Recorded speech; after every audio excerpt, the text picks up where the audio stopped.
Living supernatural এ আপনাকে স্বাগত। ঈশ্বরের বাক্যে সময় কাটানোর এবং প্রার্থনায় কয়েক মুহূর্ত অতিবাহিত করার জন্য আমাদের সাথে যোগ দেওয়ার জন্য আবারও ধন্যবাদ।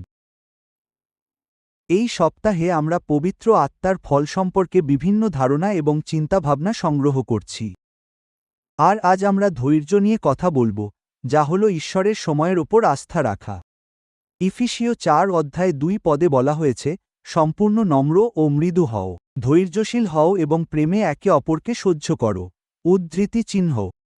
অপেক্ষা করা কেন এত কঠিন?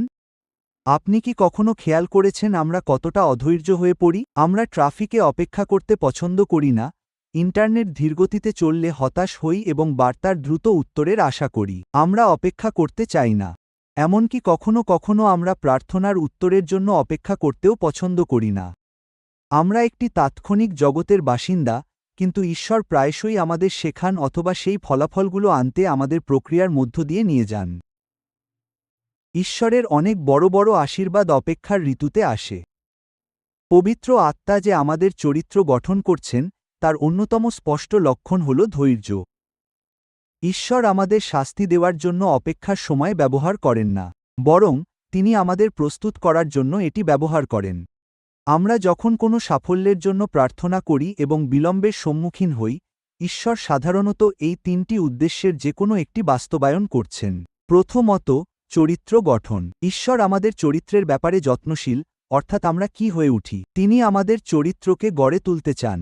2, তিনি আমাদের অপরিপক্ক আশীর্বাদ থেকে রক্ষা করেন। এর মানে কি? অসময়ে পাওয়া আশীর্বাদ বোঝা হয়ে উঠতে পারে। আমাদের চরিত্র গঠিত এবং ছাঁচে ঢালাই হওয়ার পরেই কেবল ঈশ্বর নির্দিষ্ট কিছু ব্যবস্থা প্রদান করেন। এবং তৃতীয়ত, একটি বৃহত্তর সাক্ষ্য তৈরি করা। ঈশ্বর পর্দার আড়ালে ঋতু পরিবর্তন করেন। তিনি মানুষ, ঘটনা এবং হৃদয়গুলোকে সমন্বয় করেন যাতে শেষ পর্যন্ত যখন সেই সাফল্য আসে, তা ঈশ্বরের সর্বোচ্চ মহিমা এবং আপনার ও আমার জন্য সর্বোচ্চ মঙ্গল বয়ে আনে। ধৈর্য পরিপক্কতা তৈরি করে।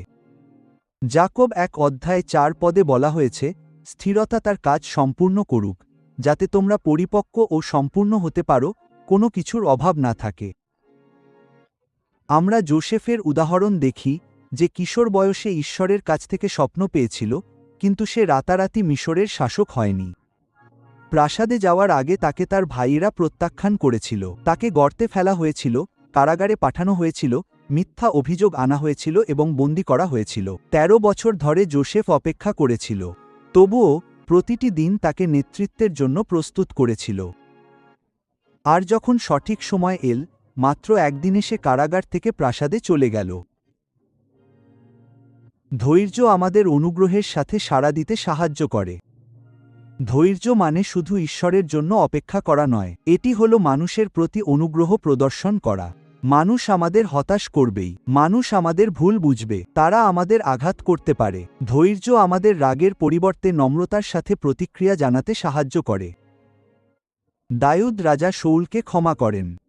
দাউদের সামনে রাজা শাউলকে হত্যা করার 2টি সুযোগ ছিল, যিনি তাকে হত্যা করার চেষ্টা করছিলেন। প্রতিশোধ না নিয়ে দাউদ ঈশ্বরের সময়ের ওপর আস্থা রেখেছিলেন। ধৈর্য মানে নিষ্ক্রিয় বসে থাকা নয়, এটি সক্রিয় বিশ্বাস।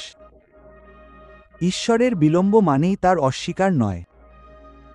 যখন আপনি এবং আমি ঈশ্বরের প্রতিশ্রুতি পূরণের জন্য অপেক্ষা করছি, তিনি এই সময়গুলোকে ব্যবহার করছেন আমাদের চরিত্র গঠন করতে, আমাদের বিশ্বাসকে গভীর করতে এবং আপনার ও আমার জন্য তার নিখুঁত পরিকল্পনা প্রস্তুত করতে।